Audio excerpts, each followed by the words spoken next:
¿Te imaginas que la vida que elegiste para protegerte se convierta en el lugar desde donde tienes que redescubrir quién eres? Marcela Domínguez lo descubriría una noche en la que pensó que todo lo que tenía para perder era su compostura. Antes de seguir, si te gusta esta historia, quédate hasta el final, suscríbete al canal y activa las notificaciones. Deja un like para que más personas conozcan a Marcela y comparte en los comentarios cuál escena te llegó más. Ahora sí, volvamos a ella. El espejo en la habitación prestada del convento mostraba una mujer que no reconocía del todo. No era el hábito lo que faltaba, lo había dejado sobre la silla, doblado con la pulcritud de quien respeta un juramento, sino la armadura de certezas. Había una fisura en el vidrio, una grieta que su abuela había provocado una vez cuando se abalanzó en un abrazo demasiado fuerte. Marcela se miró a través de esa fisura como si la imagen roto pudiera explicar los años en que aprendió a repararse a sí misma. Vestía un vestido azul marino que Fernanda había elegido con insistencia. El color la hacía sentirse visible y por eso asustada. Marcela era hermana en una comunidad pequeña de Los Ángeles, encargada de un programa de reinserción laboral y acompañamiento a mujeres en situación de vulnerabilidad. Había entrado al convento joven, buscando cobijo tras una adolescencia marcada por la ausencia y la promesa de un altar de paz. Con el tiempo, sus votos se matizaron con tareas concretas, cursos, entrevistas, la atención a llamadas nocturnas y también, a escondidas, el aprendizaje de que el mundo la miraba distinto cuando ella sonreía sin miedo. Fernanda, que no pertenecía al convento, pero era su amiga de la vida anterior y su empujona más fiel, la miró con ternura y le ajustó el dobladillo. «Solo sé tú, Marce, nadie espera que seas perfecta», le dijo mientras le pasaba una hebilla por el pelo. La otra mano de Fernanda sostenía una bolsa donde cuidadosamente había guardado el anillo de la abuela, un anillo pequeño, de oro mate, con una inscripción apenas legible. «Por si lo necesitas», murmuró. El anillo era más que una joya, era un pedazo de tierra natal, de promesa y memoria. Marcela lo tomó, lo acarició y lo guardó en el bolsillo interior del vestido como quien abriga una pequeña verdad. La cita era con Diego, un hombre que había conocido por una aplicación que Fernanda le pagó con la franqueza de quien financia riesgos. Diego no era malintencionado, su crueldad fue más bien perezosa, un modo de ignorancia que se sube a la garganta para reír sin pensar. En la Rosa Dorada, un restaurante con cristaleras que miraban a la ciudad iluminada, la mesa estaba casi junto a la ventana. La comida tenía nombre de sueño y la música un hilo de jazz suave. Marcela intentaba sostener la conversación con cortesía y algo de humor cuando, en un descuido, Diego pronunció una frase punzante sobre su pasado, sobre los años en la iglesia, como si eso fuera un defecto divertido. La risa que siguió no era cálida, era una jaula. La sensación de humillación llegó como una luz que se hace fría. La sala pareció reducir su pulso para mirar. Marcela sintió el color en el cuello, el calor inmediato. Todo su aire se volvió pequeño. Por un segundo, el espejo roto de la habitación volvió con fuerza. La imagen que tiembla, la mujer en el borde de un abismo de vergüenza. No hizo un escándalo, no era su manera. Se levantó con una excusa leve, con la dignidad de quien se sabe dueña de su propio silencio, y salió a la noche. El aire de Los Ángeles la recibió con el olor a aceite de los puestos callejeros y autopista. Nadie la siguió. En otra mesa del mismo restaurante, en un reservadísimo con vistas a la avenida principal, Gustavo Castillo cenaba con un socio. Gustavo, que supervisaba desde su fundación la alianza con el convento para programas sociales, no solía detenerse en escenas menores. Era hombre de decisiones frías y gustos precisos, su chaqueta impecable, el reloj que no ostentaba pero estaba allí como dominio, la mirada que observaba sin sorprenderse. Cuando vio a la mujer salir de la sala con esa manera contenida pero desarmada, algo lo detuvo. No era la primera vez que lo veía ahora. Marcela coordinaba las entregas, firmaba documentos, llegaba puntualmente a las reuniones con la discreción de quien no pide nada. Pero nunca, hasta ese instante, la había visto en un vestido azul marino siendo herida en público. Gustavo la reconoció. La voz de la secretaria del día siguiente la nombraría sin asombro, pero esa noche su reconocimiento tuvo una tinta diferente. Observó la constelación de su silencio, la forma en que la espalda se doblaba para contener un latigazo de vergüenza. Por primera vez, la distancia que le permitía ver el mundo con cierta impasibilidad se quebró por una urgencia sin causa práctica: ofrecerle un gesto. Se levantó de la mesa, dejó una tarjeta en un sobre y se dirigió a la salida con pasos tan mesurados como quien decide intervenir sin teatralidad. No se acercó con la solemnidad de quien juzga ni con la lástima de quien señala. Le ofreció un taxi con voz baja y Marcela, que no esperaba ningún rescate, aceptó más por necesidad que por gratitud. Caminó junto a él bajo el halo amarillo de las farolas, habló poco, lo justo. Gustavo no le preguntó por sus votos ni por su historia. Le dijo simplemente: mañana, en la fundación, necesitamos que vengas a firmar algo. No permito que una de las nuestras salga así. Fue una frase torpe en su protección, pero tenía algo de calor. Al día siguiente, en la oficina donde Marcela trabajaba como coordinadora de programas, las paredes tenían el eco de las conversaciones con mujeres que llegaban a buscar oportunidades. La alfombra, las cajas de donaciones, el olor a café viejo. Allí se movía Marcela con sus listas y su paciencia. Cuando entró la tarjeta que Gustavo había dejado en el sobre la noche anterior, alguien la había deslizado por debajo de la puerta. En la oficina, su corazón latía con la curiosidad de quien recibe una nota inesperada. No era una proposición, era un reconocimiento desde otro lado del tablero social, un puente. La vida tiene respiros y después embestidas. El puente que Gustavo tendía fue el primero de muchos lazos que conectarían mundos. No fue amor de atención inmediata. Gustavo seguía siendo, para muchos, el hombre que hacía donativos, que hablaba en eventos y que tenía el poder de abrir puertas. Pero, poco a poco, su mirada sobre Marcela cambió. No la encontró fascinante por su pasado religioso ni por su trabajo, sino por la manera en que atendía a la verdad de la gente que pasaba por su puerta, con una mezcla de firmeza y ternura que él, criado en casas donde el afecto era moneda rara, no sabía nombrar. La noche del encuentro íntimo no fue la primera ni la última vez que Marcela se sintió observada. La rosa dorada volvió a ser el escenario, pero esta vez la escena tenía otro timbre. Patricia Whitman era mujer dueña de sus silencios y de una fortuna que olía a tardes en teatros y a viajes en primera clase. Era, además, una de las figuras que asistía a las subastas benéficas donde Gustavo circulaba con esa elegancia que disimula imposiciones. Patricia no era simplemente una socialité. Había, detrás de su porte, un talento para escuchar que raramente mostraba. Patricia la vio por primera vez sin intención de romance. La vio como quien repasa un cuadro y descubre un detalle que antes no había notado. La tristeza contenida, la forma en que las manos de Marcela hablaban sobre lo que la boca no decía. Cuando se cruzaron por casualidad en una cena de donantes, un encuentro en el que la Fundación de Gustavo presentaba nuevos proyectos, la conversación comenzó por lo evidente: intercambio de cortesías, preguntas protocolarias. Pero Patricia tenía la paciencia de quien huyó del ruido y buscó la verdad en los pliegues. Y Marcela, con su honestidad entrenada en acompañar heridas, habló con transparencia sobre su trabajo, su vida, su pasado en el convento y lo que más le dolía, la sensación de invisibilidad que, a pesar, la seguía a todas partes. Patricia escuchó, y entre ella y Marcela surgió una lengua propia, un modo sin palabras que bastaba para indicarse complicidades.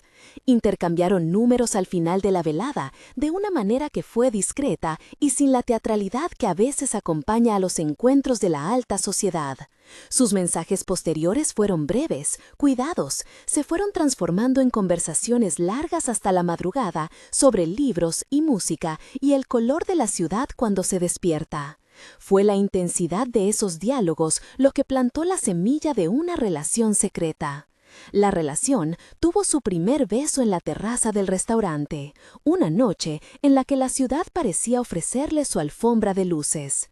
Se tomaron de la mano como si fuera una ceremonia íntima. El beso fue breve y sin ruido, como si ambas temían romper algo sutil y precioso. No hubo búsqueda de etiquetas.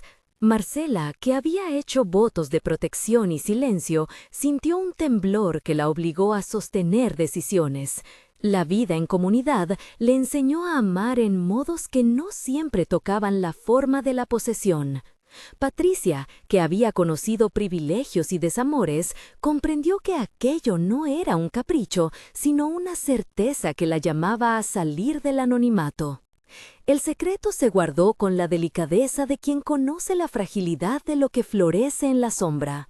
Fueron semanas de encuentros robados, de cafés al amanecer, de conversaciones en jardines comunitarios. Marcela alternaba sus turnos en la fundación con las horas de contemplación en el coro de la capilla. Rezaba en silencio por la claridad que necesitaba para entender su deseo.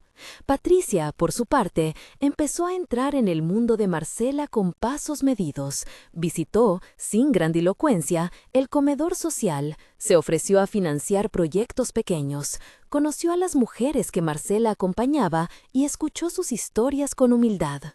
Gustavo, por su parte, observaba con atención. No era un voyeur ni un rival, era un hombre que había aprendido a administrar la distancia. La noche en que presentó a Marcela en la gala de la fundación fue la culminación de su reconocimiento público hacia alguien que siempre había estado al margen. La gala, en uno de los salones más pulcros de Los Ángeles, fue la prueba de fuego para la ciudad entera. Luces, fotógrafos, mesas que brillaban con candelabros. Gustavo subió al estrado para agradecer a quienes mantenían la fundación en pie. Y, en un gesto que sorprendió a algunos y que a otros calmó el rumor, pidió a Marcela que lo acompañara y le cedió brevemente el micrófono para que nombrara a las mujeres que trabajaban en primera línea. Para la alta sociedad, para Patricia incluida, fue un momento de disonancia. El acto de un poderoso que por una vez dejaba su protagonismo a alguien perteneciente a su estructura. Para Marcela fue una exposición que no había pedido y que le trajo una mezcla de alivio y temor. Pero ahí, en el centro, tras sus palabras medidas, la sala aplaudió con cortesía. Fue la aceptación pública que abría puertas y, al mismo tiempo, mostraba a qué precio. La presión no tardó en llegar. Las portadas de algunas revistas comenzaron a susurrar sobre la inusual cercanía entre la mujer del programa y la mecenas de la ciudad. Los correos formalmente curiosos llegaron a la fundación preguntando por la colaboradora. En casa, la hermana encargada de la comunidad expresó preocupaciones con voz templada. La visibilidad es buena, pero te pedimos prudencia. Marcela escuchó y respiró, sintiendo cómo la conciencia colectiva ejercía su peso. El desafío mayor fue interno. La fe que había sido refugio ahora pedía una relectura íntima. Marcela rezó en la capilla con las manos en la madera fría, sin fanatismos ni certezas. Sus plegarias eran más bien preguntas. ¿Se puede vivir fidelidad a un llamado y descubrir que el corazón se orienta hacia otra forma de amor? ¿Se traiciona uno a sí mismo al aceptar que el afecto puede cambiar de objeto sin anular su pasado? Las preguntas no hallaban respuestas lapidarias. En cambio, daban paso a una serenidad difícil que adivinaba la necesidad de honestidad. Patricia, que no tenía el lenguaje de la fe, pero sí el de la posibilidad, propuso que su relación avanzara despacio y con acuerdos. Visibilidad medida, respeto por la comunidad de Marcela y la construcción de una narración pública que no fuera una afrenta ni una exaltación. Marcela aceptó porque ese pacto le ofrecía un modo de ser fiel sin traerse por completo abajo lo que había sido. Los meses que siguieron consolidaron la relación en la sombra. Fueron 3 semanas de discreciones convertidas en hábito, 6 meses de miradas que se dieron permiso en jardines y en habitaciones prestadas, 1 año de pruebas que enseñaron a las 2 mujeres a nombrar miedo y deseo sin reducciones. En medio de ese aprieto, Gustavo continuó siendo un eje inesperado. No solo había sido quien colocó a Marcela en la luz de la gala, se había convertido en un aliado que usaba su poder para amortiguar embestidas. Habló en privado con algunos de los patrocinadores más recelosos, convenció a su consejo de que el trabajo social era más robusto cuando protegía a quienes lo hacían en primera línea, y plantó otra semilla, la posibilidad de una aceptación que no dependía solo de lo que dictara la ciudad, sino de la coherencia de gestos. Aún así, no todo fue fácil. El rumor encontró su manera de corroer la tranquilidad, y la familia de Patricia tuvo sus reservas, como era de esperar. Las cenas con anfitrionas de sombrero mostraban a veces rostros que preguntaban sin preguntar. Hubo comentarios en voz baja, miradas que tanteaban juicios. Patricia sintió la presión del linaje y de la reputación, y en sus noches más quietas confió a Marcela el temor de perder la posición que le permitía hacer tanto bien con su dinero. Marcela, que conocía el dolor de quedarse fuera del círculo por su origen, entendió el dilema y lloró una sola vez, en el jardín de la fundación, con la cara enterrada en las manos, pensando en cuánto debía ceder una para que la otra no perdiera lo que tenía. El clímax de esa tensión llegó la noche del baile de beneficencia más importante de la temporada, la que para la ciudad funcionaba como termómetro de quién era aceptable y quién no. Patricia propuso que fueran juntas y que, si la circunstancia lo pedía, se presentaran como una dupla de trabajo. Marcela no quería la teatralidad, pero la idea de caminar de la mano con Patricia la noche en que la ciudad miraba la llenó de un coraje silencioso. Gustavo supo del plan y, en un gesto que sería crucial, ofreció su casa para el previo, la mansión en la colina con vistas a la ciudad que se encendía como una constelación domesticada. La mansión respiraba riqueza contenida, alfombras que amortiguaban el sonido, cortinas que recogían la luz, cuadros que no eran para la mirada rápida. Gustavo recibió a las 2 mujeres con esa atención que él guardaba para pocas cosas verdaderas. Antes de salir, le ofreció a Marcela el anillo de la abuela que había guardado, consciente de su valor simbólico, y le dijo, en voz baja: «Tu historia merece ser contada con respeto. No es mi lugar designarla, pero te doy esto para que recuerdes que no estás sola». Marcela sintió cómo una oleada la invadía. El anillo era un puente, la casa de Gustavo una trinchera. Patricia la miró y sin palabras cerró el pacto. Esa noche, entre música y miradas curiosas, ocurrió algo que marcaría el antes y el después. Un fotógrafo captó un gesto, no un beso, sino la sujeción firme de una mano, y la imagen, sin intención maligna, cruzó fronteras. A la mañana siguiente, algunos titulares insinuaron un vínculo que la comunidad, aún conservadora en muchos rincones, no sabía cómo procesar. La exposición aceleró las decisiones. La familia de Patricia tuvo que elegir entre tolerar una relación que iba más allá de los esquemas sociales o mantener la imagen a costa de la libertad de una mujer. La comunidad religiosa de Marcela se reunió para hablar de prudencia. Gustavo, con su influencia, volvió a actuar. Ofreció espacio para una conversación pública donde la fundación presentarían sus nuevos proyectos y donde Marcela podría hablar de su trabajo sin que su vida personal fuera la única noticia. Lo que siguió fue un proceso de negociación emocional y político, pero la levedad que se había construido entre Patricia y Marcela resistió por su sinceridad. Había entre ellas algo que no era solo deseo ni conveniencia. Era la lenta recomposición de 2 historias que, encastradas, ofrecían una nueva forma de pertenencia. Y cuando, después de un año de cuidado y pruebas, Patricia le pidió a Marcela que formalizaran su compromiso, no como un acto de exhibición sino como declaración de intención, la respuesta fue una ceremonia sencilla en el jardín que alguna vez fuera del convento y que ahora hospedaba flores traídas por Patricia. La boda no fue un desfile de la sociedad ni una ruptura en la cúpula de la iglesia. Fue una reunión íntima donde las mujeres que habían sido acompañantes de Marcela, las voces que conocían su trabajo y los aliados más firmes se sentaron en círculo.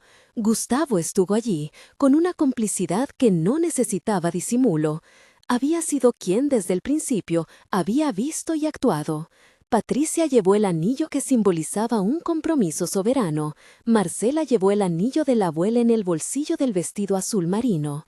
La ceremonia fue breve, con palabras dichas a media voz y con la ciudad como fondo distante.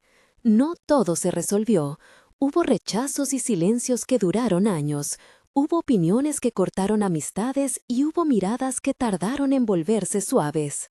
Pero lo que se construyó fue resistente, una vida compartida en la que el trabajo comunitario siguió siendo el eje de Marcela, y la influencia de Patricia y la prudencia de Gustavo sirvieron para abrir espacios donde antes solo había puertas cerradas.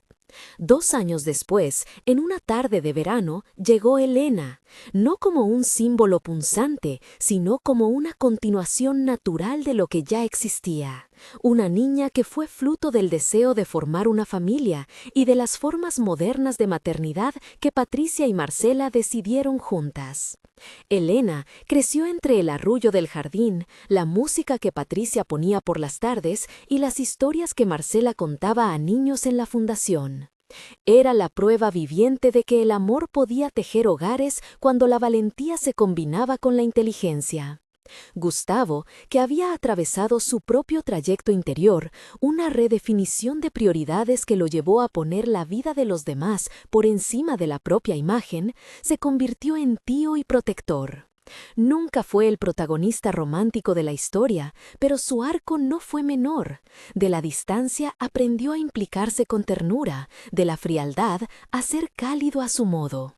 Su relación con Marcela y Patricia quedó marcada por la lealtad y una clase de amor sin propiedad que anchó decisiones y suavizó heridas. En la casa, el espejo con la fisura fue conservado.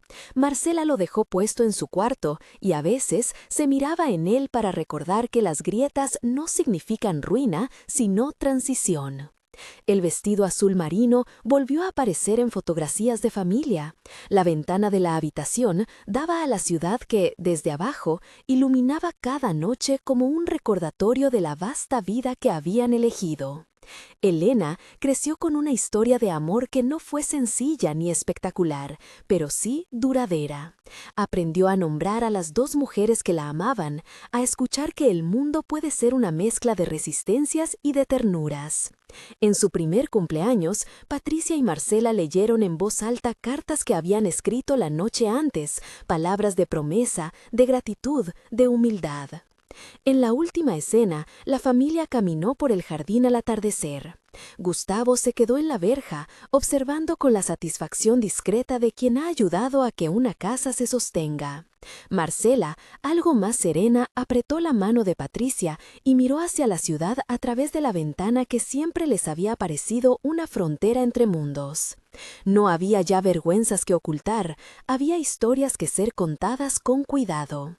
Y al despedirse, en la intimidad de la cocina, con una taza de té humeante y la risa de Elena de fondo, Patricia tomó la mano de Marcela y susurró: «Gracias por quedarte».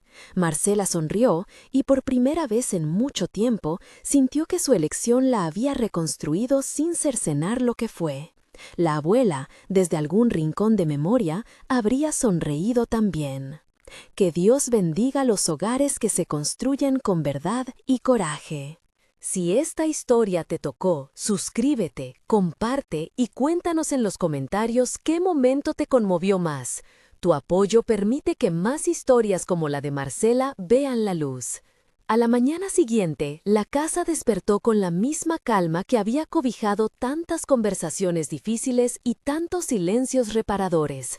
Las cortinas dejaron entrar la luz del jardín y el ruido lejano de la ciudad se mezcló con la risa de Elena, que corría entre las macetas como si fuera una exploradora en un mundo pleno de secretos.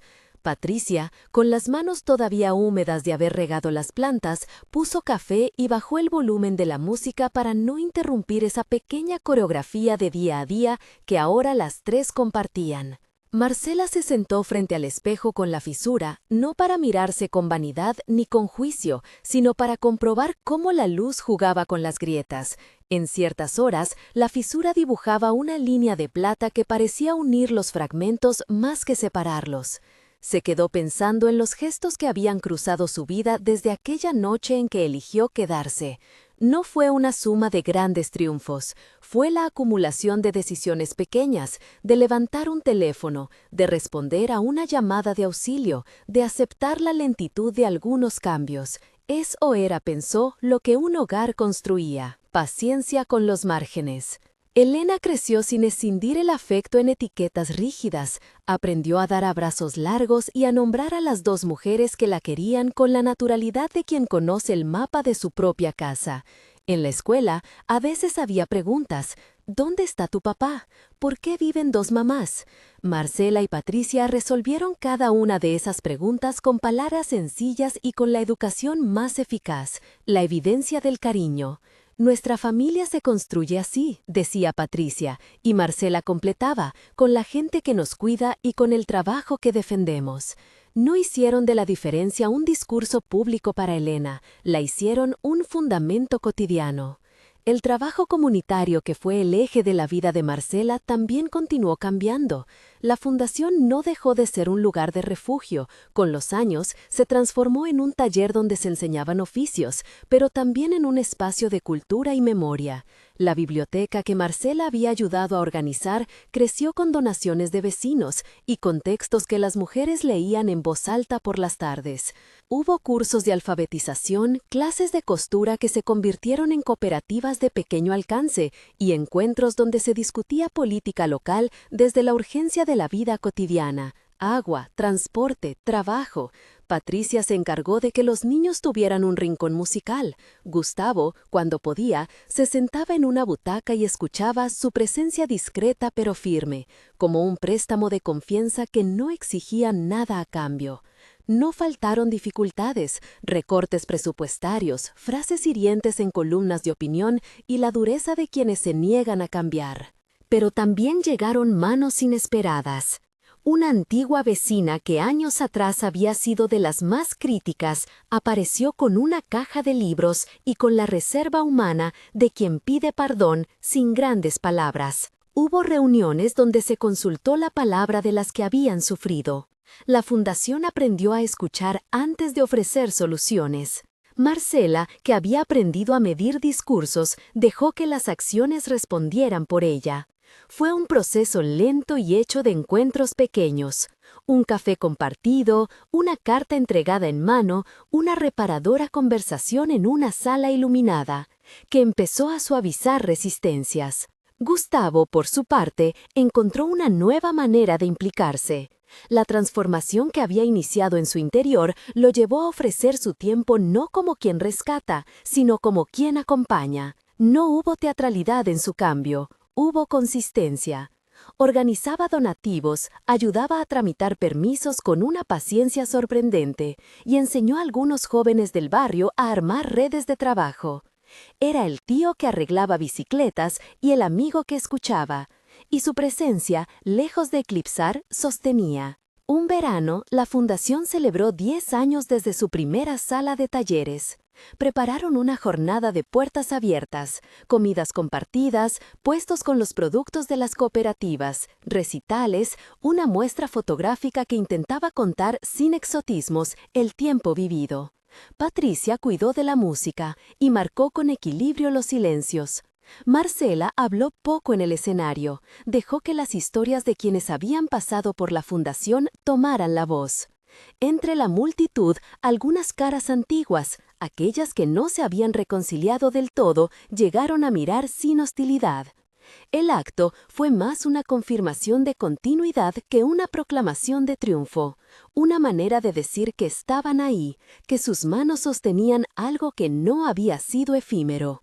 Un verano, la fundación celebró 10 años desde su primera sala de talleres.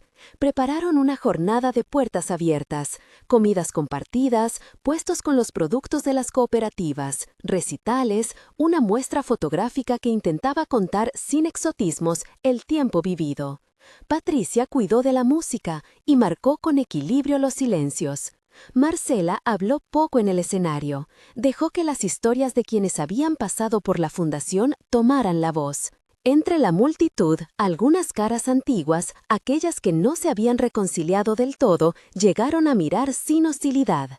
El acto fue más una confirmación de continuidad que una proclamación de triunfo. Una manera de decir que estaban ahí, que sus manos sostenían algo que no había sido efímero. Un verano, la fundación celebró 10 años desde su primera sala de talleres. Prepararon una jornada de puertas abiertas, comidas compartidas, puestos con los productos de las cooperativas, recitales, una muestra fotográfica que intentaba contar sin exotismos el tiempo vivido. Patricia cuidó de la música y marcó con equilibrio los silencios. Marcela habló poco en el escenario, dejó que las historias de quienes habían pasado por la fundación tomaran la voz. Entre la multitud, algunas caras antiguas, aquellas que no se habían reconciliado del todo, llegaron a mirar sin hostilidad. El acto fue más una confirmación de continuidad que una proclamación de triunfo. Una manera de decir que estaban ahí, que sus manos sostenían algo que no había sido efímero. Un verano, la fundación celebró 10 años desde su primera sala de talleres. Prepararon una jornada de puertas abiertas, comidas compartidas, puestos con los productos de las cooperativas, recitales, una muestra fotográfica que intentaba contar sin exotismos el tiempo vivido. Patricia cuidó de la música y marcó con equilibrio los silencios. Marcela habló poco en el escenario, dejó que las historias de quienes habían pasado por la fundación tomaran la voz. Entre la multitud, algunas caras antiguas, aquellas que no se habían reconciliado del todo, llegaron a mirar sin hostilidad. El acto fue más una confirmación de continuidad que una proclamación de triunfo. Una manera de decir que estaban ahí, que sus manos sostenían algo que no había sido efímero. Elena, ya con 12 años, participó en la muestra con un dibujo, un árbol con raíces que se enredaban y muchas ventanas pequeñas en su tronco. Cuando alguien le preguntó por qué había dibujado tantas ventanas, ella respondió con la claridad de quien no necesita hacer drama, porque mi casa se abre a muchas casas. La frase circuló en la tarde como una pequeña sentencia que contenía la invitación que la fundación intentaba hacer, abrir en vez de cerrar. En el ámbito íntimo, los inviernos trajeron otras tareas, llamadas a médicos, fechas para controles, la atención a las rutinas de la vida familiar. En un hospital cercano, una noche larga, Marcela acompañó a una mujer que había sido voluntaria, y en esa sala fría volvió a sentir la fragilidad del cuerpo humano. No hubo drama desmesurado, simplemente la constatación de límites. Esas noches enseñaron a la casa a cuidar con humildad, a estar sin resolverlo todo, a sostener la presencia. La fisura del espejo se mantuvo como emblema. Elena, cuando era más pequeña, solía colocar allí pequeños recortes de papel, como si quisiera reparar el vidrio pegando trozos de su universo infantil. Con el tiempo, la costumbre pasó a ser ritual. Cada tanto, alguien dejaba junto al espejo una carta enrollada. A veces eran palabras escritas por mujeres que buscaban trabajo, otras notas de agradecimiento que llegaban después de una terapia comunitaria. El espejo con la fisura aprendió a ser un espacio donde se dejaban señales de tránsito. Hubo también momentos de reconocimiento público que vinieron de manera discreta. Un premio local por labor social, una invitación a dar una charla en otra ciudad, una nota en una revista que prefería contar historias con honestidad. Marcela aceptó con la misma modestia con la que había asumido otros gestos. Habló sobre el valor del trabajo colectivo y sobre la necesidad de no convertir a los vulnerables en protagonistas de espectáculo. Patricia escuchó atenta, a menudo desde el público, y tomó la mano de Marcela al final de la charla. Esos gestos, sencillos, tenían una carga de victoria tranquila. No todo quedó resuelto. Algunos episodios dejaron marcas que nunca se borraron del todo, amigos que se habían perdido, cartas que no llegaron a buen puerto y la persistente sensación de que la ciudad podía ser al mismo tiempo generosa y cruel. Pero la casa se fue volviendo un lugar de resistencia serena. No cerraban por inclemencias, no se escondían ante la crítica. Siguieron recibiendo a quien llamara, siguieron organizando comidas para vecinos y aprendieron a delegar responsabilidades para no desgastarse en una heroicidad que no era sostenible. Un día de otoño, mientras las hojas caían en el jardín, Marcela recibió una carta diferente. No era una queja ni una demanda, sino una invitación a participar en la elaboración de un archivo de memoria local. Querían registrar historias de luchas sociales, de quienes habían construido redes de ayuda durante décadas. Marcela pensó en la abuela, en la vida que había heredado y en las voces de tantas mujeres anónimas que habían pasado por su fundación. La idea de dejar un rastro ordenado de esos relatos le pareció un gesto justo. Aceptó. El proceso de archivo abrió otra conversación en la casa. ¿Qué contar? ¿Y cómo elegir los relatos? ¿Cómo evitar la tentación de embellecer o simplificar? Se armaron entrevistas con algunas mujeres que habían sido protagonistas discretas, la costurera que había formado una cooperativa, la maestra jubilada que dictaba talleres de lectura, la joven que había conseguido trabajo tras un curso de carpintería. Sus voces, dichas en un cuarto con la luz templada, sonaron a testimonio y advertencia. Las victorias eran frágiles y precisaban ser custodiadas. Gustavo, que había asistido a muchas de esas historias desde su lugar de apoyo, fue el encargado de digitalizar algunas cintas. No era alguien de palabras fáciles, pero sí de gestos puntuales. Mientras pasaba las cintas, a veces se quedaba en silencio, como escuchando ecos personales. En una de esas sesiones, sin preámbulos, dijo: «Me gusta saber que quedan cosas que no se pierden». Marcela le sonrió con ternura. No necesitaban más explicaciones. Elena, que ya no era niña, empezó a escribir también.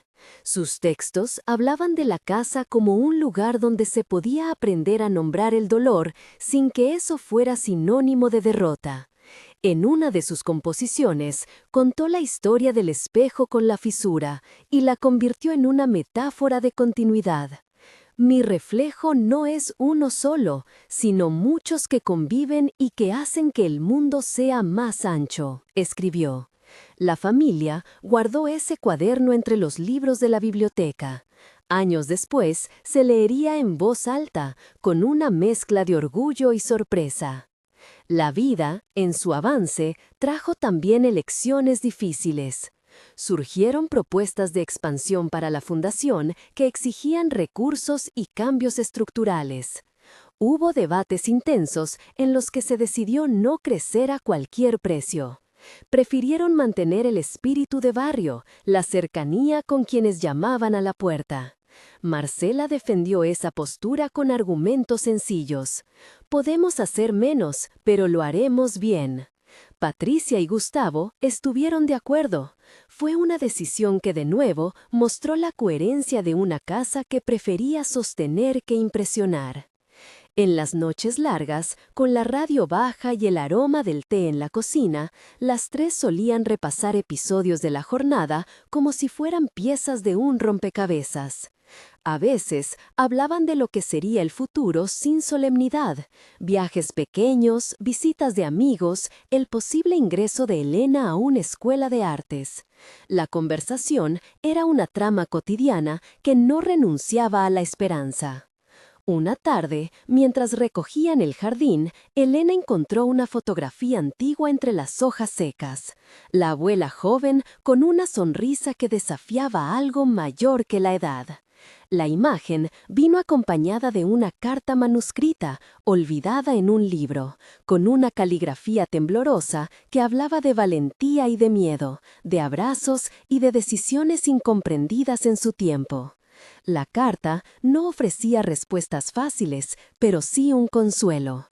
La constancia de que las decisiones más duras rara vez se acompañan de aplausos y que la fidelidad a una vida elegida es en sí misma una forma de memoria. Esa noche, la casa estuvo serena. Las tres se sentaron en la sala y leyeron la carta en voz alta. Hablaron de la abuela como de una compañera que las había precedido en un camino de firmeza. Elena puso la fotografía en una repisa, entre libros, como un testigo que ahora formaba parte de su historia personal. Marcela, mirando el retrato, sintió una extraña ligereza, la certeza de que, pese a todo, habían tejido un tejido que perduraría. Y en ese tejido, la fisura del espejo dejó de ser un símbolo único de lo que se había roto para ser, definitivamente, una marca de lo que se había curado. No era una reparación completa, era una reparación posible, cotidiana, ofrecida a la vista de quien quisiera mirar. La casa, con su ruido y sus silencios, siguió siendo casa. El mundo siguió siendo complejo. Pero en el centro de todo, la elección de quedarse, reiterada una y otra vez en actos modestos, continuaba siendo el gesto más exacto de amor que conocían. A la mañana siguiente, la casa despertó como si nada hubiera pasado, y a la vez como si algo se hubiera movido por dentro. El sol se filtró por la cortina de la cocina y dibujó una cintura de luz sobre la mesa donde quedó la carta doblada. Patricia puso agua para el té sin prisa.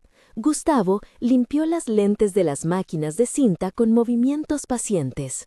Elena, todavía con el cabello recogido de cualquier manera, llevó la fotografía de la abuela a la repisa y la miró como a quien busca la dirección de un mapa. No tardó en llegar alguien a la puerta.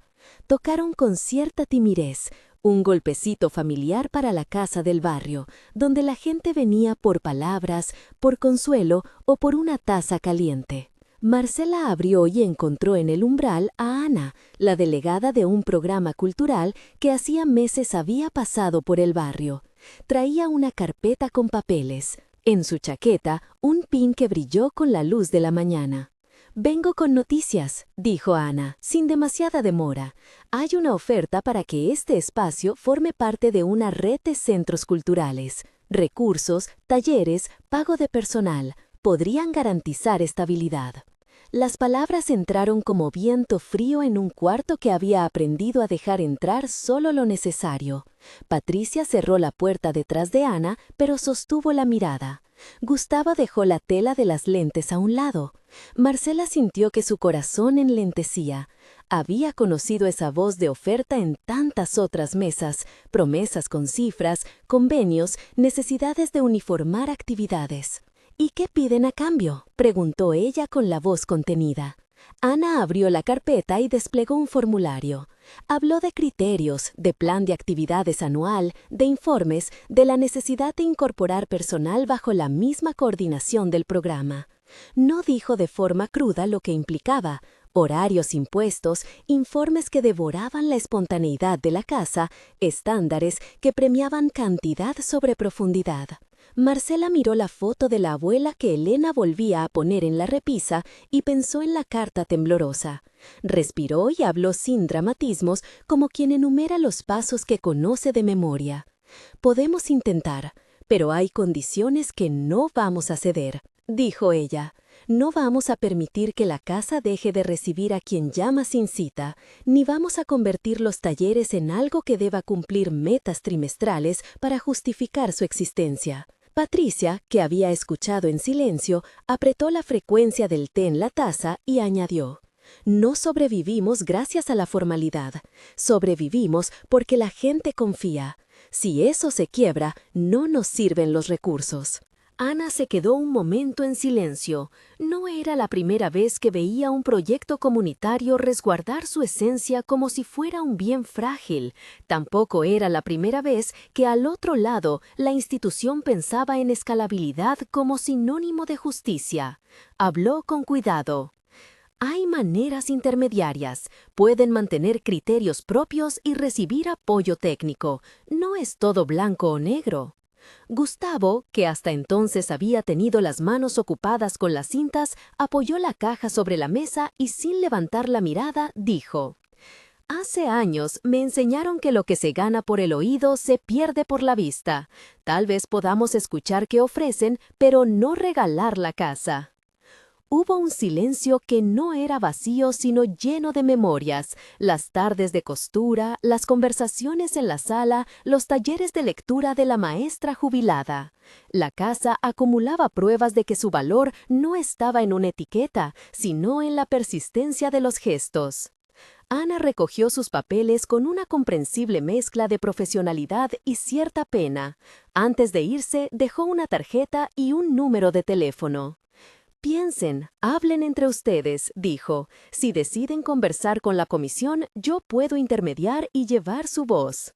La puerta se cerró. El bulbo de la casa volvió a su ritmo de costura, de palabras dichas a media voz, de tazas de té que olían a jengibre. Esa noche organizaron una asamblea pequeña, vecinos, 2 exalumnas que habían crecido y ahora volvían a saludar, un carpintero que había hecho la primera mesa de la sala. La discusión fue larga y por momentos áspera. Alguien mencionó la posibilidad de que, con esos recursos, se pudiera pagar la reparación del techo que filtraba en lluvias fuertes.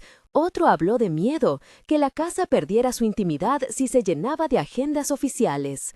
Elena escuchó cada palabra con una atención que parecía contener su propia decisión. La beca de la Escuela de Artes había llegado en la forma de un correo electrónico que ella apenas mencionó la semana anterior. Cuando la asamblea pareció estancarse, Gustavo pidió la palabra de un modo que a nadie sorprendió. Su voz era de pocos enunciados, pero cada uno con claridad de cincel. Antes de decidir, tenemos que saber algo más, dijo. Yo tengo algunas cintas antiguas que digitalicé, pero hay otras que todavía duermen en cajas. Encontré hace poco una cinta con la letra de la abuela en la caja de las telas. Pensé que era una grabación suya, de tiempos de trabajo y encuentros. Si está dentro, tal vez nos diga algo que no queremos escuchar, o que nos recuerde por qué estamos acá. Elena lo miró con un brillo en los ojos que fue, por unos segundos, la única respuesta que necesitaban. Esa noche, alrededor de la mesa antigua, pusieron la máquina. La sala se llenó del ronroneo mecánico de la reproducción, zumbidos, raspaduras y luego la voz de una mujer joven que hablaba con la firmeza sin afán de quien ya había tomado una decisión. «Si estás escuchando esto», dijo la voz, que era la de la abuela en otro tiempo, tal vez te haya tocado sostener lo que otros dejaron. No lo escondas por orgullo, ni lo regales por miedo. Cuida la casa como se cuida una herida antigua, con paciencia y con manos. No siempre habrá testigos, y estará bien. La cinta mostró fragmentos, la abuela hablando de noches en vela, de cartas escondidas, de amigos que se convirtieron en familia. Habló, de forma muy clara, de la inutilidad de convertir todo en algo medible por informes. Habló del valor de las mesas largas y las tazas compartidas. En una parte, rió y dijo algo inesperado. «No temo a la pobreza, temo a la indiferencia. Si puedes evitar la indiferencia, has ganado». La reproducción terminó con un silencio que no fue ausencia, sino espacio para tomar aire. La abuela, desde el otro lado del tiempo, había puesto en la grabación una brújula. Al día siguiente, decidieron no responder de inmediato a la oferta formal. Mandaron a Ana, mediante una nota, una invitación, que viniera a la casa en un taller abierto, no para firmar papeles, sino para ver cómo trabajaban, para escuchar a la gente a la que la casa servía. Propusieron que si la comisión quería conocer la realidad, debía verla con sus propios ojos, no en un formulario. Mientras tanto, la filtración del techo empeoró con las primeras lluvias de otoño. Un día de viento y agua obligó a suspender actividades. Las sábanas del taller de costura quedaron húmedas. Una carpeta de dibujos de Elena se arrugó en un rincón. Fue entonces cuando la decisión sobre la oferta cobró otro matiz. No se trataba solo de elegir entre fidelidad y profesionalismo. También había que afrontar la vulnerabilidad material de un proyecto que no tenía colchón económico. La respuesta llegó, pero no en forma de cheque grande ni de contrato, llegó en forma de manos. Vecinos aparecieron con escaleras, bloques, bolsas de arena y con una olla enorme que alguien había puesto a calentar. Sopa, pan recién horneado, mate para quienes lo prefirieron. Un grupo de adolescentes del barrio que habían pasado por la casa hace años y que ahora se movían con la seguridad de quienes deben algo, ofrecieron horas de trabajo. El carpintero trajo tablas y clavijas. Un albañil donó parte de su tiempo. Entre risas y cansancio, la comunidad comenzó a tapar las goteras. Durante los días de reparación, las conversaciones fluyeron como si la casa fuera un centro de intercambio de historias. Algunos contaron qué habían aprendido en los talleres, otros historias de quienes habían cruzado la puerta en busca de un empleo, de legalidad o solo de compañía. Elena, entre un clavo y otro, fue convenciendo a una de las vecinas mayores para que colgara de nuevo el tapiz que la abuela había tejido. Marcela preparó pan, Patricia organizó el espacio de herramientas como si fuera un ritual. La energía era de cuidado y no de protesta. Nadie habló de la oferta formal. Había, sin querer, una decisión soterrada en ello. Podían recibir ayuda si fuera necesaria, pero la casa no se vendería al mayor postor de la eficiencia. En una de las jornadas, al caer la tarde, mientras los últimos rayos de sol entraban por el hueco donde antes la gotera dejaba pasar la lluvia, Ana volvió a la casa.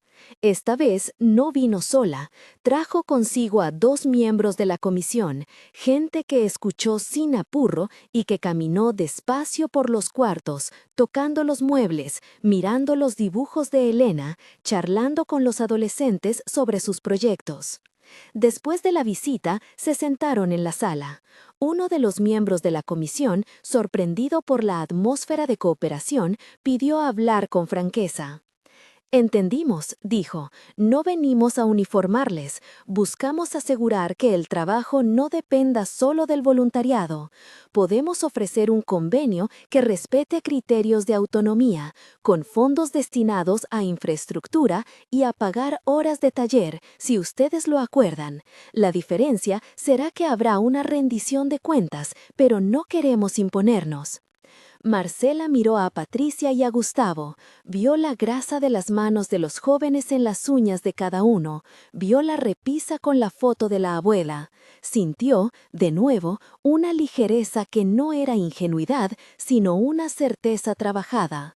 Los acuerdos podían existir sin que la casa perdiera su alma. «Aceptamos», dijo finalmente, «si nos dejan decidir cómo se rinden las cuentas. Tenemos formas de pensar que no caben en formularios. Queremos estabilidad, no entrega». Se acordaron condiciones, un consejo mixto, con representación de la comisión y de la casa, límites claros sobre los mecanismos de selección de programas, la preservación de espacios abiertos para quien llegue sin cita. La comisión, por su parte, comprometió apoyos técnicos para formalizar la figura legal de la fundación sin que ella dejara de ser fundación de barrio. El alivio no llegó como una explosión de alegría, llegó como un respiro largo, como el cierre de una ventana en una casa que finalmente puede dormir más tranquila. La vida continuó con sus pequeños rituales. Elena, poco después, recibió su carta de aceptación a la Escuela de Artes con una nota que hablaba de beca parcial. No fue la confirmación completa que soñaba, pero sí una invitación al mundo que quería habitar. Marcela la abrazó sin preguntar. Sabía que las salidas de Elena no eran ausencias, sino ampliaciones. Pasaron meses en los que la casa se convirtió en un ingenio de permanencias, cursos de carpintería que se llenaban de manos que antes no habían tenido herramientas, sesiones de lectura que volvieron a traer a la maestra jubilada, jornadas de memoria donde se escucharon más grabaciones antiguas. Gustavo continuó digitalizando cintas. En una de ellas, descubrió una voz desconocida que relataba un episodio que, de forma inesperada, arrojó claridad sobre una disputa de tierras que la familia había tenido en otro tiempo. La verdad, ahora documentada, evitó un conflicto legal que pudo haber desgastado la casa. Pequeñas victorias de archivo y constancia. Una tarde de verano, ya con la colaboración formalizada y con la casa reparada, organizaron una exhibición.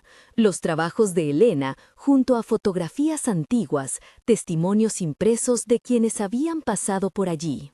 Colgaron la foto de la abuela en el centro del salón y alrededor colocaron objetos que contaban la historia de la casa. Llegaron antiguos alumnos, vecinos, miembros de la comisión y algunos nuevos rostros que buscaban cómo ofrecer su tiempo. El día de la inauguración, con viento tibio y la ciudad como telón, Marcela subió a un pequeño estrado improvisado. No dijo discursos largos, su lenguaje fue de agradecimiento y proposición. No somos un museo, dijo, somos un taller donde se aprende a sostenerse y a sostener. Nuestra medida es la fidelidad de cada mañana en que abrimos la puerta. Gracias por acompañarnos. En la sala, entre la gente, Elena puso sobre la mesa una caja con los cuadernos antiguos, el de la abuela, el de las costureras, el de sus propias composiciones. Abrió una página y leyó en voz baja un fragmento de aquel texto en que la casa era un mapa para nombrar el dolor sin que fuera derrota. Las palabras se esparcieron como semillas. Al terminar la jornada, cuando el ruido de las conversaciones se apaciguó y las luces de la calle empezaron a prender una por una, Gustavo salió al jardín con una lata de pintura. Vio a Elena en la repisa, cambiando la foto de lugar. La habitación, la casa, la ciudad entera se movían con pasos pequeños pero seguros. Marcela volvió a entrar y, sin necesidad de decir nada, sirvió té. La noche se cerró con el murmullo de quienes, sin fanfarrias, eligieron quedarse. La casa, otra vez, respiró. Y en algún punto de ese respirar quedó claro que la fisura del espejo no había desaparecido. Seguía allí, con sus líneas como caminos que señalaban hacia otras miradas. Pero ahora, además, había manos que sabían repararla una vez más, y vecinos que entendían que la fidelidad se teje a fuerza de días compartidos. Elena, antes de dormir, escribió en el cuaderno donde la abuela solía dejar notas. Me voy a aprender a ver más. Cintia, una amiga que había pasado por las clases de carpintería, le dejó un mensaje en el borde del cuaderno. Trae cuando vuelvas las historias rotas, las dejamos enmarcadas. Marcela apagó la luz de la sala y miró la casa, su casa, con la tolerante ternura de quien sabe que las batallas a favor de la memoria no terminan nunca, pero que en cada jornada hay una victoria que basta. Afuera, la ciudad continuó con su ruidosa indiferencia, pero adentro había un lugar donde la indiferencia no era aceptada. Allí, las decisiones difíciles se tomaban a pulso, con respeto por el pasado y cuidado por el futuro. A la mañana siguiente, el correo trajo otra carta, una invitación para que la casa participara en una red de bibliotecas comunitarias. Era una nueva puerta que se abría, más responsabilidad, nuevas voces. Marcela la colocó sobre la mesa y sin leerla de inmediato fue a la ventana a mirar el jardín. Elena pasaba por el patio con un cuaderno bajo el brazo. Patricia iba hacia la cocina con la cesta del pan. Gustavo encendió la vieja grabadora por si acaso quedaban cintas por escuchar. La casa respondió de la única manera que sabía hacerlo, reuniéndose. Reunieron a la gente y, como habían aprendido, escucharon antes de decidir. No por temor, sino por hábito, porque las historias que allí se tejían llevaban la forma de una práctica repetida: preguntarse, acordar, proteger. La vida siguió, con sus ofertas y con sus manos, con las cintas que guardaban voces y con los cuadernos que resistían el olvido. La abuela, desde la caja de grabaciones, parecía sonreír. Y la casa, con su ruido y sus silencios renovados, permaneció siendo lo que había elegido ser: un lugar donde quedarse era el gesto de amor más exacto que conocían.